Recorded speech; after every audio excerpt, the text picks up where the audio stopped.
me like a one-liner for the recording. Tell me a one-liner, the quick story of what your company does. And so I'm going to go in the order that I've got them written down on my little PDF over here. And so Alex from Parlay, I'm going to let you go first. All right. Good morning, everyone. Let me know if you can't hear my mic. Good. Sometimes it goes a bit funky. Okay, fabulous. My name is Alex. I'm the founder and CEO of Parlay Finance. What we do is that we are an embedded fintech that helps banks and credit unions get more small business customers approved for loans. So we have a flagship product right now focused on a subset of small business loans, the SBA 7A loan product, but we are already seeing a lot of opportunity to expand from there. And great to meet everyone. Excited for today. Thanks, Alex. Sorry, I had to get to my mute button again. All right, next up, Pat from Lendovative. Give us the one-liner on Lendovative. Thank you, Tyler, for being the moderator today and everybody for being here. My name is Pat True, and I'm president of Lendovative Technologies. We were established in early 2022, and our mission is really pretty simple. We want to help banks establish stronger and safer relationships with their commercial clients. Our first product went live in 2023, and it's an asset collateral tracking system, primarily for lines of credit, but any credit facility with a commercial client where you have fluctuating collateral values, it can be used for that purpose. And I'm happy to be here today. All right, and last up but not least, Jeff from Lumio. Thank you, Tyler. Jeff Fink, co-founder and CEO of Lumio Insight. And Lumio is a data analytics platform for FIs. Lumio helps banks and credit unions treat their data as strategic assets, and we help them get we help them maximize the return on those data assets. Lumio can be sold directly to banks. Also, Lumio can be embedded into other fintech solutions. Fun fact about Jeff is that Jeff and I were once at the same company Right. for a bit. Didn't totally realize it until later on. Right. So I will let everybody know we're definitely going to end on time because I just had the pop-up on my computer that said it's going to restart in 1 hour and 1 minute. So we're not going to run 14 minutes long today. I can make that promise. At least I'm not going to. So that's great news for everybody. We'll start with, like, there's always the classics, start with why. I'm going to start with why now, though. And so you all were in cohort number 1 for Project FinTech, and you came into it in this time when the world was changing after having had changed, but it was maybe changing where there were corrections going on in the marketplace and all this. And you came in and said, now's the time for me to go to an accelerator for a FinTech. And why now? So I'm going to go in a totally different order than before. And Pat, I'm going to start with you. Yeah, I would say that, our team was really not so much focused on what was going on with FinTech as we were with what was going on with the business sector in the United States. I was at Jack Henry at the beginning of the pandemic, had been there 27 years and studying the economics behind small businesses in America. And what we were seeing as a result of the Great Resignation was a historic number of small businesses starting up. And even today, that continues. It started with PPP, but if you look today, there's about 30,000 new small businesses starting up each month in the United States today, and that's historic. And for what we do in commercial lending, my specialty has always been C&I lending and SBA lending. And it was just the right time for us to come out to market with this product because that's our passion, is really to help small businesses grow. At the risk that it's going to be very similar, I'm going to go to Alex next because I think there's going to be some connectivity. Yeah, I was frantically writing down what Pat was saying because I could not agree more. I don't think there's ever really a perfect time to start a business. I think if you were going to pick a time, 2023 would not be that time in fintech, just because there was a lot going on. But to Pat's point, yes, there's a lot of regulatory change right now. Yes, there was a lot of upheaval in the banking space. Yes, that meant that credit kind of standards got higher, and there was a lot of movement. But fundamentally, small businesses seeking capital access are still struggling with capital access. And despite the proliferation, you know, during the pandemic, there was a little bit more access because people were trying to make sure that small businesses wouldn't be overly harmed. But the counter effect is that right now, long-standing challenges persist. And so what we saw, you know, to emphasize Pat's point, we saw that small businesses still need help getting access to affordable capital. And on the other side, there is a universe of lenders, community banks and credit unions, but community banks especially, that want to help bridge that gap and help those small businesses. But they need systems to do that more effectively in a data-driven way, in a way that allows them to be high touch and high tech. And that is a good reason to start and launch a fintech. But we had to make sure that the problem was there before building. You know, it's really easy to launch a product and then see, oh, does anyone want it? But we had to do it the other way around because the ecosystem was so turbulent. And I actually think that was a really good thing. And I'm very excited about what's coming and how we can help. And I'm going to go to Jeff and note that you talked about data-driven being important, Alex, just then. And so we can connect the dots as we walk through these questions. But Jeff, you know, I want to preface your comments by saying banks have historically, and maybe all companies, kicked the can on data many times over and over and over again. You know this, I know you know this, I know this, that it's one of those things that it's hard to build the business case around. And so as you think about why now, why do you also think now is the time that we can build business cases about making good data decisions as well? Yeah, no, great question. And, you know, I have to say, like, one, I agree with Alex that, you know, 2023, we're not going to look back and say, well, that is the absolute best time to start a fintech or any business. But I think there definitely is a flip side to that. And you know, I see the positivity in, you know, it can be a quieter time, and I think that's, you know, a great time to think about data, Tyler. To your point, you know, I guess I found that you know, we're you know, banks don't, or let's say historically, have not thought about data as a strategic asset, and I think moreover, especially in the last, you know, 2 years, let's say. You know, with buzzwords of AI and the power of AI and not just buzzword, but the actual productivity. Don't call it a buzzword. We might come back to it later. Okay, good. But just, you know, it's now mainstream. Like, talking about data and data analytics and what it can do is now, you know, talked about every day. But starting a fintech, you know, in this challenging time, you know, I found that you know, it can be a really good time to partner with banks who really do have the vision of data can help them better serve their customers. And you know, you can get connected with banks. We've, you know, found that, you know, it's been a good time to do that. Yes, you know, there's challenges, you know, that banks are facing, and margins are super tight. But it does feel like, you know, they always are, or there's always something to distract. So I think it's just, you've got to jump in and look for partners. And, you know, I do think now is a good time for that. Yeah, along the way, I'll try to throw in some, you know, real life things in bank kind of world. And I can tell you, I have a lot of conversations with our head of data these days, and a lot of conversations with folks about AI within the bank. And so these things are real topics that come up. So, you know, one of the things that came up in every one of these, so if for those taking notes out there, 2023, not the greatest year ever to start a business of any sort, maybe not the greatest year ever to start a fintech. And so I want to dive in on that a little bit, and maybe just a quick for the whole group question. How do you define a fintech startup just in the overall world of startups? Because I'm going to ask a follow-up to that might leverage how you answer that question. So actually, I'll pick on Alex first because she smiled the biggest when I asked that. So that way we have some order to no. Okay. All right. Well, I'll do my best, but Pat and Jeff, please rescue me if I flail here.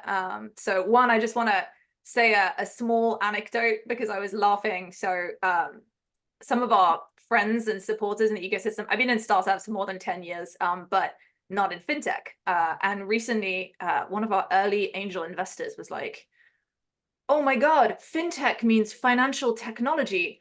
I thought it was Finnish technology." So it can remain a mystery for some folks. Yeah, Finnish technology. I'd never heard that. Yeah, but great. defining fintech. Yes, this one is challenging. I mean, if you look at the definition, it's a smushing of two words, financial and technology.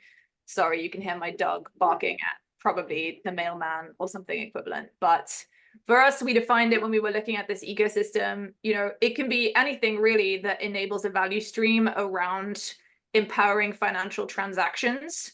For us, we have a rather more narrow one where we sit in the bank tech ecosystem. And very, very much more specifically, we sit in the loan origination system value stream. And so it can get really niche really quickly. You've got everything in that bucket, I'd say, from like the mints of the world, rest in peace, all the way through to very, very specific The OG. technologies. Yeah, exactly. And so for us, we didn't set out to be a fintech. We heard a problem, and it turns out that it lives within this ecosystem of fintech. But I'll let Pat and Jeff weigh in on that one too. Yeah, Jeff, anything you would add there? Yeah, just one, agree with everything Alex said, but I've always thought of it as, Alex said financial transactions. So, financial institutions and how they serve their customers, technologies that support that, and agree that there's so many different slices or segments within that, but it's everything around how a bank serves its customers, and hopefully strategic technologies that help them do that. Yeah, I like the strategic technologies, and I think that connects with the bank tech comment Alex made. Certainly when I talk about what I do, one of the first things I have to say always is I'm not the side of fintech that is going out and trying to sell financial products to customers that aren't a bank. I want to make customers' banking lives better, and the financial problems that overwhelmingly most people have that they're trying to solve in the banking system. I think that is really where banks think about what it means to work with fintechs. Pat, what would you add to what everybody said so far? Well, as usual, I would agree with everything that Alex and Jeff said, but I'd add one thing, and that's really the space that we live in is a little bit different than just transactions. It's really looking at processes, procedures, and methodologies within the financial institution, and finding better ways to explore that, better ways to go about it, and better ways of serving your client. In our case, we're replacing a 40-year-old methodology, which is spreadsheets. So people ask me all the time, who's our biggest competitor? And I say it's Bill Gates, because it's Microsoft. And, that's the world we live in. So we're trying to enforce and create better practices within the organization, which fosters a better, stronger relationship. Pat, I think I told you this the first time we were meeting with you in Barrington over Zoom. But I was once asked on a podcast what I thought the best fintech ever was, and Microsoft Excel is always my answer to that question, because I know everybody in the world's trying to disrupt Excel. And if you're getting disrupted that much, you must be pretty good. And so I think that's really great definitions there, and kind of giving the space some clarity. And so we talked earlier a bit about 2023 is a tough year to start a company, to start a fintech. Here's what a fintech is. What was especially tough about starting a fintech or building a fintech or accelerating a fintech in the last year? And by the way, I do bring good news that it is now 2024. So we're out of that year. So that's good news here. But what was especially tough for you, and maybe rewarding to get to 2024 because it was tough, about starting a fintech? I'm going to let Pat go first. For me, I've been a commercial lender since the mid 80s, and I've trained literally more than 1,000 businesses how to build a business plan, how to start things up, but I had never done it myself. So unlike Alex, I had never been an entrepreneur or a startup. So for me, it was just overcoming that fear factor of jumping out, leaving corporate life and starting that organization. Thankfully, I had some good co-founders that had done that before. One of them's on the call today with Barrington Allen. And So but the biggest challenge beyond that, I think for us, going back to my previous answer on spreadsheets, is helping banks to think beyond the getting past the early adopter phase. When you come out with a brand new technology that's a game changer, and you're trying to displace a way and a method that banks have been using for years and years, it's a challenge to get that first domino to fall. And then once you do, you have a really good referral sources, and you can build your fintech from there. But just getting that first piece to fall in the chain, that's been the greatest challenge for us. And that's what we overcame in 2023 and what we look forward to, really, moving forward with in 2024. Yeah, Alex, I mean, tap into your expertise here on having been at startups of different types in the past. And now that you're at a Finnish startup, what's going on there? Yes, the Finnish startup life. No, I think, I love everything Pat said. It was tough, even if you have the reps. 2023 was starting a company on steroids. It was harder. There was less capital. There was less appetite for risk. All of the banks were struggling with, the SVB kind of impacts. And so it was turbulent. It was very turbulent. And I think that the difference I saw that has been really hard to strike as a balance, and I think everyone that is an early stage startup still has to strike this balance, but it's especially tough in fintech because our banking ecosystem is highly regulated. And so normally in startups, we prioritize speed. We're like, great, let's build something quickly. Let's test it quickly. Let's see what we can do. And the banks are like, well, our metric is not speed, it is risk. We would prefer that you did not do anything speedily if that may impact risk, which for us is the highest metric that we have to adhere to by virtue of being so highly regulated. And so that balance, I think, it's already hard in any ecosystem, but it is brutal in fintech because you have to identify problems, surface potential solutions, start testing potential solutions, all the while not impacting or hitting that risk kind of button that everyone is like, don't touch that, really don't want to try anything there. And so we had to get really creative. We have a team of design thinkers, all of us by my entire co-founding team. And so we were challenged to use every single skill we have in this to say, okay, well, the banks don't want us testing anything that touches their systems. How do we start with clickable prototypes? How do we get them to interact with that? How do we mock up dummy data to let them interact with an environment? How do we give them a sandbox that makes them comfortable that we haven't touched anything? How do we minimize the potential integrations that we may need to do too early? Sorry, I feel so passionate about this. That we don't want to do 100 integrations when we haven't validated key gates on the product side. And so that has been playing chess at a much higher level than I have ever been challenged to play. And I think the other biggest challenge has really been mitigated by Project FinTech, which is that you cannot build in a vacuum. And so we needed better connective tissue with the customers we wanted to serve, the financial institutions, who needed to tell us what their pain points were and confirm that our hypothesis on how we could solve them would be valuable and generate ROI for them. And so Project FinTech helped us break down that challenge, which was getting in front of banks and getting early pilots running and getting feedback on those in a way that did not trigger or impact that big key, capital R risk for those financial institutions. Oh, and those are great call outs, Alex. And I think probably call outs that somebody coming into fintech for the first time is definitely going to key in on. Jeff speaks bank for sure.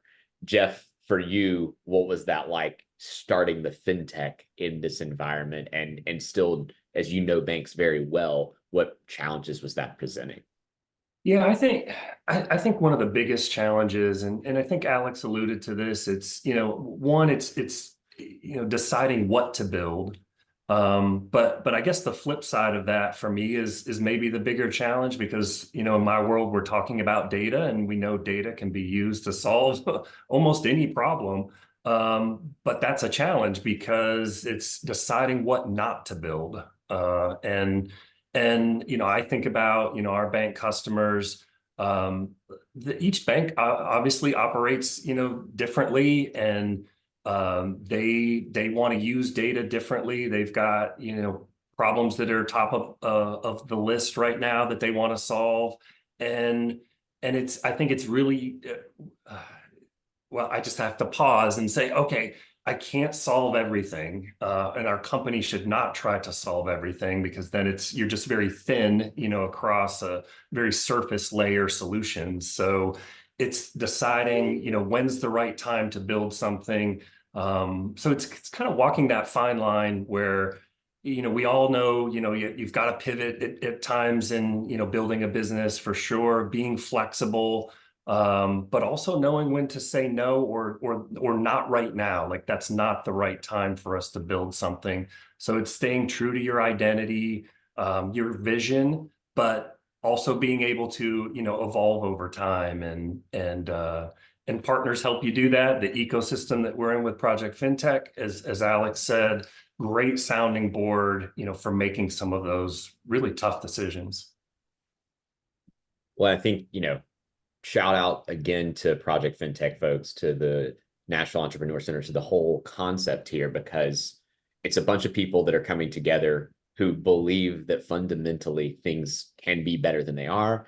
And that doesn't just mean like really boring esoteric things that happen inside a bank and like some system can be better than another. It actually means like getting things to people, getting capital to people can be better than it otherwise is. And so I think when we ground in where the end game is here, if we have better data, then we're better able to do that. If our system can move faster, if it can understand what someone's collateral is and what Pat's working on at Lendovative, if it can understand how their credit worthiness is there, that means that someone's business gets started better. That means that we're better able to be a bank to someone, and to our communities that we're in, and all the things that emanate from that. And you're absolutely right, Jeff. And saying no to things is sometimes the best way to do something well, which I could go on and on about, but I'm not going to. I do want to go on to, some more optimism. So I kind of grounded this in 2023. Tough year, although you all were joining Project FinTech, so had to be great, obviously. On top of joining Project FinTech, though, I want to hear some highlights from the year. What really stuck out? I mean, Alex, you talked about how your team got creative with things, thinking about how you pivot, as Jeff alluded to as well, for different things to say no to. But like, what are some real life highlights that you saw starting a company last year that like made you say, hey, that was worth it. That was a good day at the office. I know most of us don't have offices anymore, although we at banks are kind of in all the time. So Alex, I'm going to go to you first on this one and let you jump in. Awesome. Yeah, and let me kind of reset on 2023. I meant to say it was hard, because it was, but I think that if you like the challenge of building, and if you like, I think that if you're going to start a company, you have to like one of two things: risk in a way that doesn't impact banks, but risk, or building. And so for me, I love building. And so that doesn't matter if it's in a harder, leaner, tougher environment or not. I still find genuine, just self-actualization to the max in building something that helps people. And that has been my personal mission my entire life. My team shares it. And so there's actually a lot of highlights from last year. We went full-time last January, so we are 1 year full-time, which is really cool. We shipped our first product. We got our first 2 pilot customers. We have initial cohort data on the effectiveness of our product. We completed 2 successful fundraisers. We were accepted to Project FinTech, which was incredible. We were able to build out a group of advisors that I respect so much for their experience and what they can bring to our team. We just brought on our first 2 full-time hires. So it was actually an incredible year, but it took, in the same way that you don't enter in eyes closed to a hard fight, you have to come in saying, okay, this year is going to be spicy, and that is okay. We are going to work really hard to make this a good year.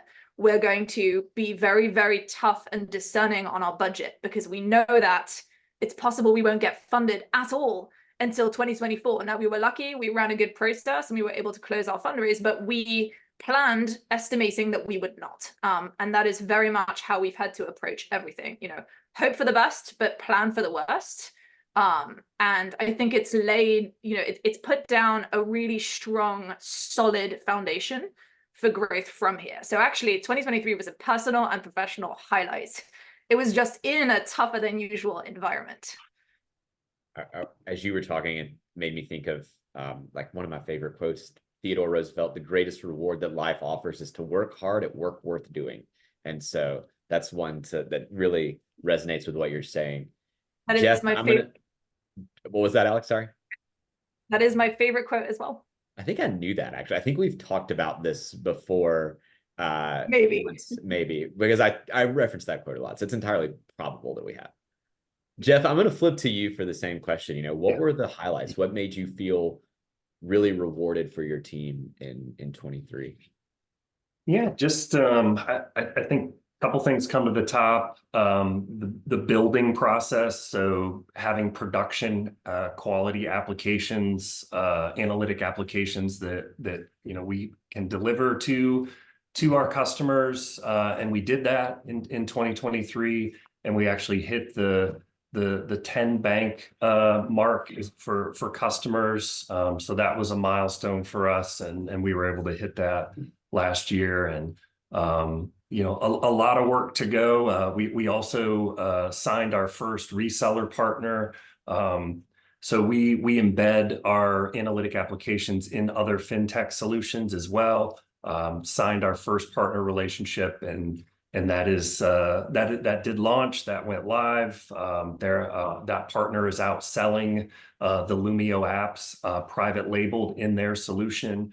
And we're super excited about that, and gives us access to potentially hundreds of banks and credit unions to have the Lumio solution operating, at potentially hundreds of banks. So been a great year, and team worked hard, and a lot to go this year. And already, it feels like we're 2 weeks into the year, but a lot has happened already this year, and that's just the environment we're in. It's exciting, challenging, roller coaster ride, but we like the ride, and it's worth doing. So love that comment. I love that quote as well. Yeah, those are great wins. I mean, those are real tangible outcomes, and so I can tell you, not every fintech has those stories. And when you can tell about signing 10 clients and like those kinds of things, those are real meaningful things as a small business and as someone affecting change. So awesome, way to go.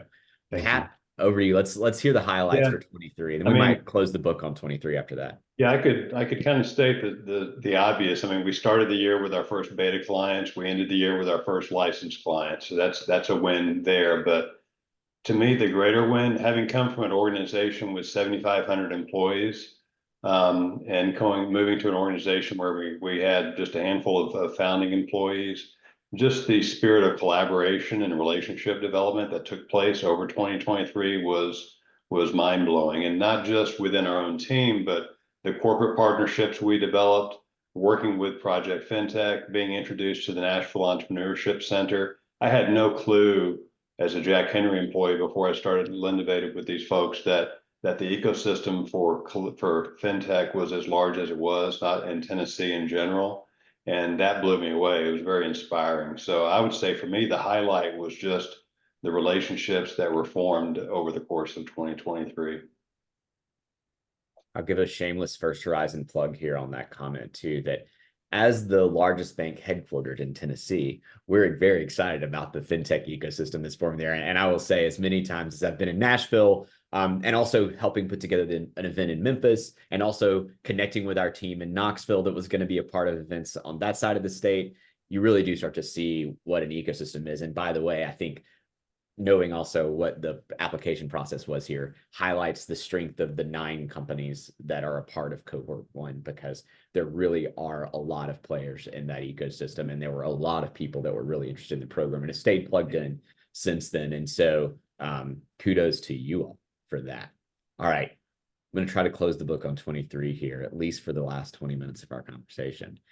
we're 18, 17 and a half days into 2024. I was actually texting with a friend of mine who's a founder of a small business that's not a fintech, although he has to use fintechs because everybody does.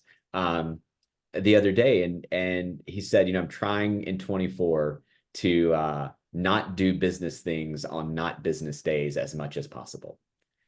Which I was like, dude, I wish I could do that, and I'm not even a founder. So that's amazing. As you sit here, every question we've talked about so far, I think you all answered. We did this. The team did this.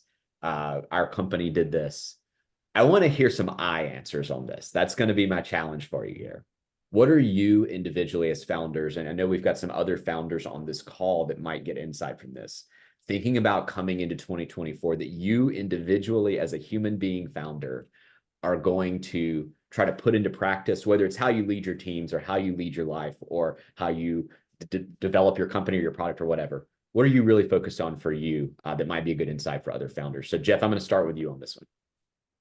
Oh, wow. Gosh, I wanted the first thing when I heard that, Tyler, is like, oh, I want to jot down a bunch of things. So don't get to do that yet. But just the first thing that, comes to mind is like, I want to be better. It's all under that umbrella. Like, how do I improve? Yes, like you said, we just talked about a lot of things that have gone well. But there's a lot of challenges for this year. And I am challenging myself, like how can I make a difference, and try to think about and kind of separate into two piles. Where can I make a difference? What are key decisions that need to be made? Research that needs to be done, connections that need to be made to relationships formed that really can make a difference versus the other pile of, wow, there is just a lot of things that need to be done and a lot of hats that we're all wearing that yes, they have to be done, but can they be delegated? How can I solve those and not let them drop? So we can't, got to juggle all of the plates here, but I'm trying to focus on where can I make the biggest difference and help others to do the same. That's great, Jeff. Yeah. Pat, I'm going to let you go second. Yeah, I mean, and I would echo what Jeff just said. I mean, to me personally, if Lendovative is less reliant on me at the end of this year than they are today, then I've done my job, because we're at a point in our growth cycle where we've got to put some more structure behind, into the foundation and scale and get ready to scale. And so as we grow, as we add employees in that process, I need to be more focused on the longer term vision of the organization and less focused on the day to day and even the coding and things like that we were involved in 2022 and 23. So for me, it's almost stepping back into more of a vision role, being that communicator for the company and controlling the longer term vision and relying more on my team to handle the day to day. Alex, over to you. And I love everything that was said and heartily agree with it.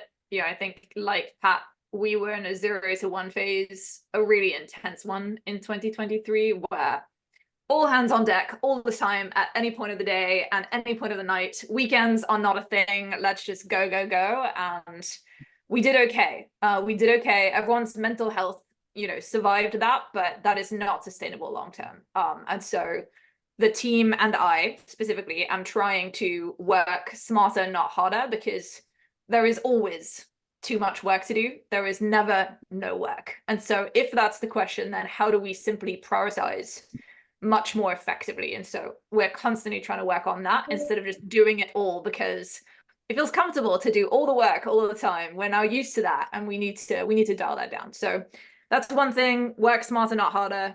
I am personally, like Pat and Jeff here, trying to do more of the deep work, the strategy, vision work, and extricating myself from some of the operational execution stuff. And then a big sustain for me, a big learning in 2023 was asking for help is a superpower. I'm not good at it.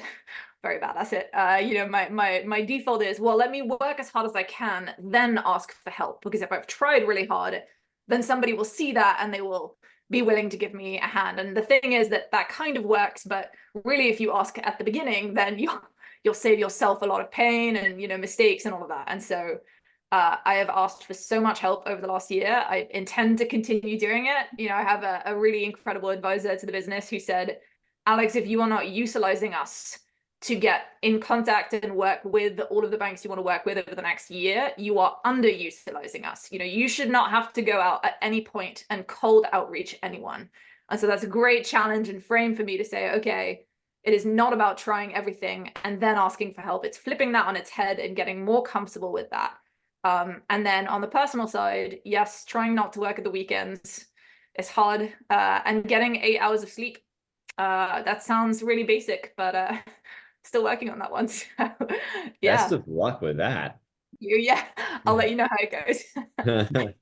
I wish you all well in those endeavors. And I would just say, if there are other founders on this call that heard those things, take notes of those, because those were all really good. And if I were going to summarize back to you all what I just heard that so impressed me, is a ton of humility from all three of you. That basically you said, I want to make the world not about me. And I want to enable my teams to succeed. And I want to enable my company to succeed. And I want to realize that I can't do it by myself. And, you know, Pat, I don't want to get in and write the code myself, which everybody who ever built anything loves to do. And so I think that's just, you know, if there's a theme to those three, just some amazing humility there. And I kudos for that. Another 2024 question for you, as you're thinking about your customers and what it means to understand customers and build what they need, and not build what they don't need, maybe more importantly.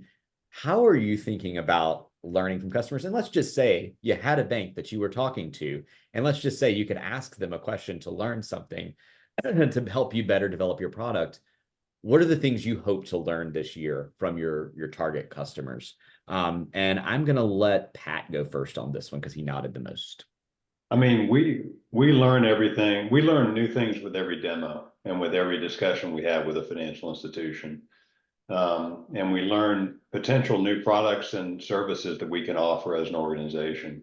So to me, the entire process of pitching and demoing a system to a financial institution is in itself a learning process. Sometimes we learn things that we missed in our own development, you know, features that should have been there from the beginning, we add them pretty quickly. The other times we look at things that end up on our roadmap. You know, a good example, we've got, you know, ours is a collateral management system, and we were talking to a bank in Middle Tennessee that does a lot of floor planning. It would be an easy lift for us to build that into our system. And that's what we plan to do as we go into the next 24 months. So I think you got to approach as a fintech and a young organization that's, you know, basically if we were humans, we'd be in our terrible twos right now.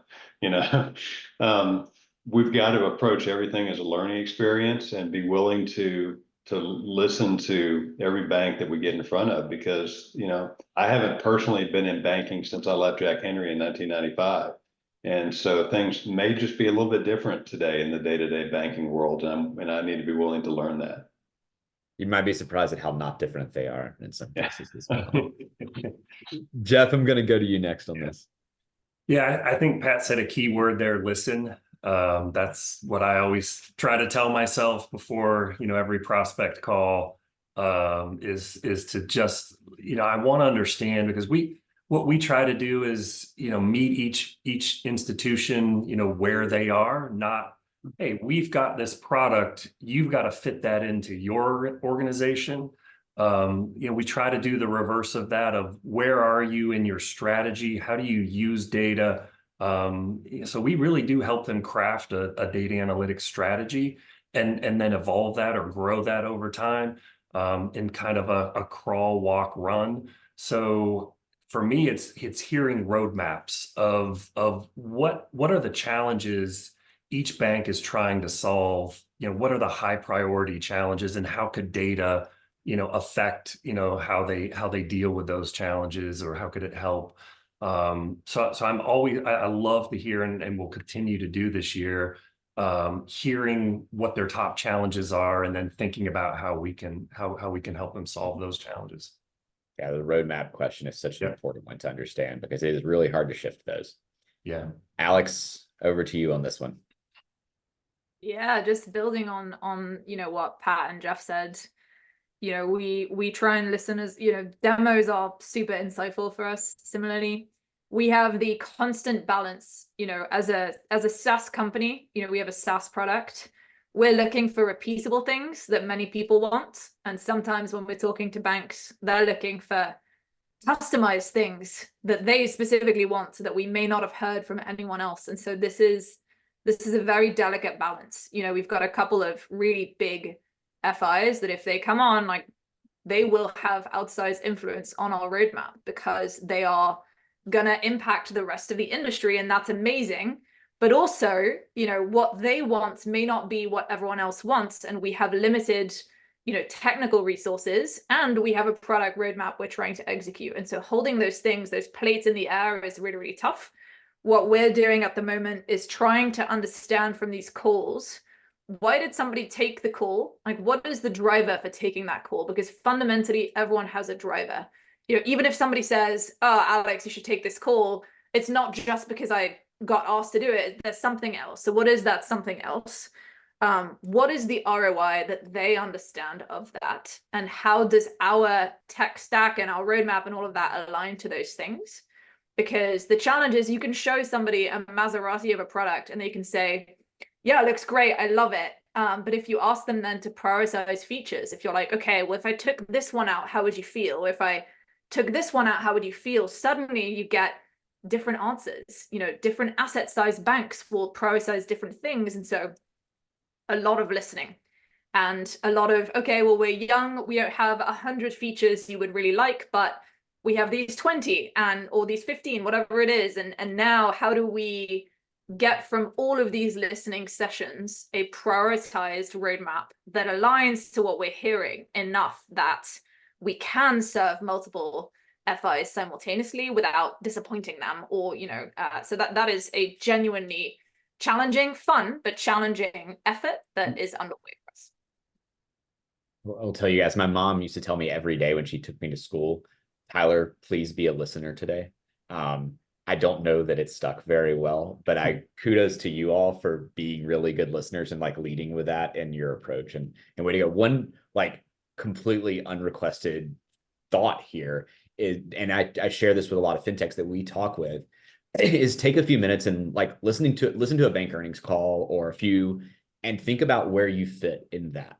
If somebody had a great success because of you, what knob are they turning? What lever are they pulling in the way they think about their earnings? Because that's going to give you big insight. Is it their risk is better and therefore their losses are lower? Are they getting revenue they wouldn't otherwise get? What is that thing?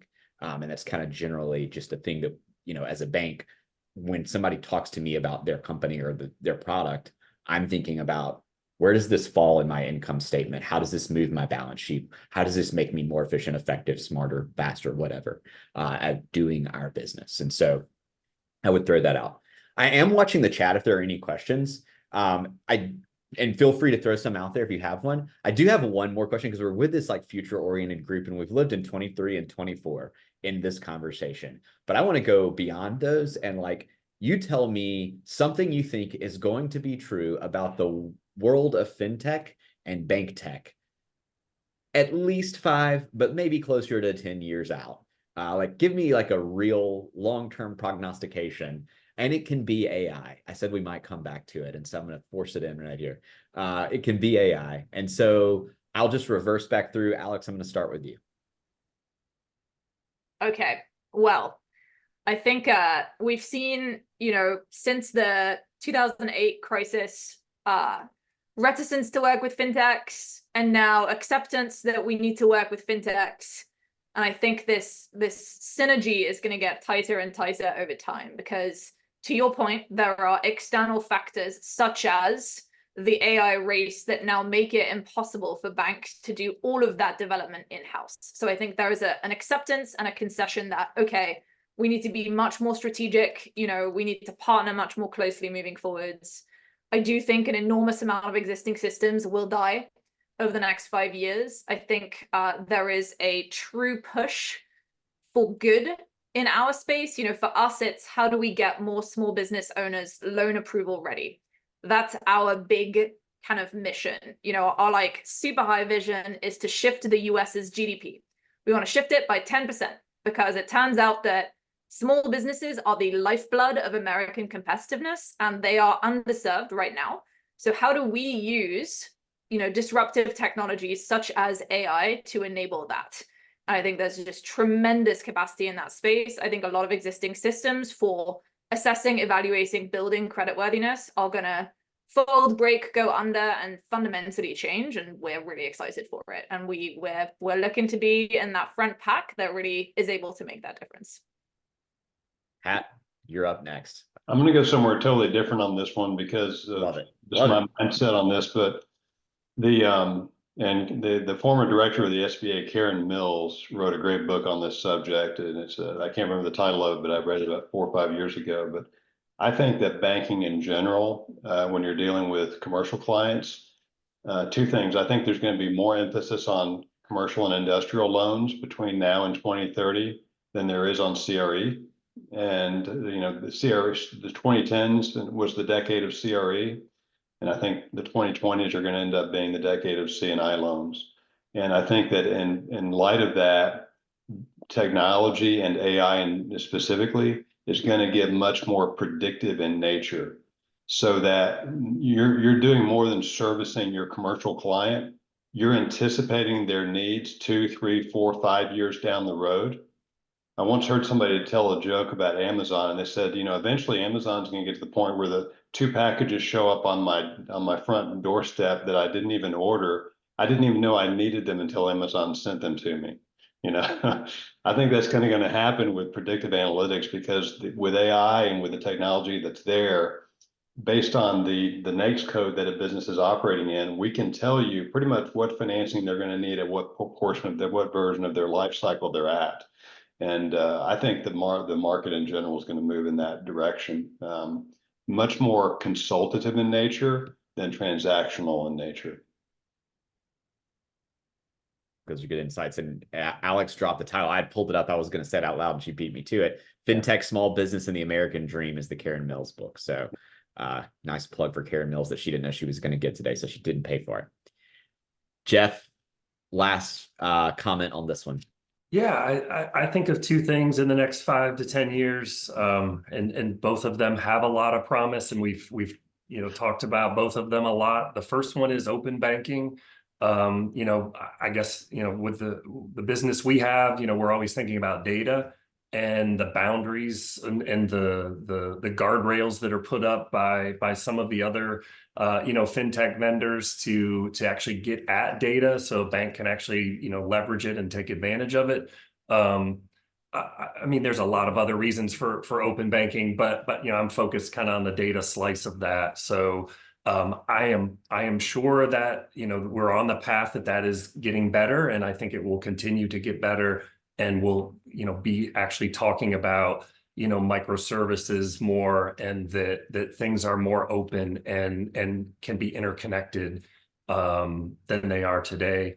And then definitely AI is the second one. And I think looking out 5-10 years, that we'll have seen great productivity from it. It won't have ended the world, but it may have, and it may be called something different as well, or splintered into just productivity capabilities and different technologies around that, and they all just have that theme of using data and models, predictive models that can help make an application or a technology better. Like it just feels like it's going to be more integrated into every technology than maybe a category all of its own. Not that it I think that will still exist as a category, but I think what I've seen and what we're predicting is that it really helps every application or technology. Yeah, we're moving from the information age to the intelligence age, right? Yeah, so yeah, that's great. That's a good way to say it. Yeah. That concludes the questions because we're out of time, and I've got a thing over here that says my computer's about to restart and it's red, so it's real. Maren, anything that you want to close this out with?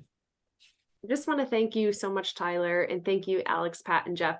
That was a wonderful panel. I noticed there's a question from David in the chat. So I will connect David with the founders. David, if you're interested in continuing that conversation, I'm sorry we didn't have time for that today. But just a huge thank you to all of you for joining us virtually. Hope to continue the conversation. So I'll send a follow-up, and I'm here for anyone interested in learning more about Project FinTech. Anything the founders mentioned, from a question about an acronym to a question high level about how if banks want to work with them, customers, etc., anything like that. I'm happy to make those connections. But again, thank you so much. Have a great rest of your day. Stay warm, stay safe, and I'm here if anyone has questions. Thank you. Thank you. Thank you so Bye. much. Take care. Have a good day. Thank you all. Thank you.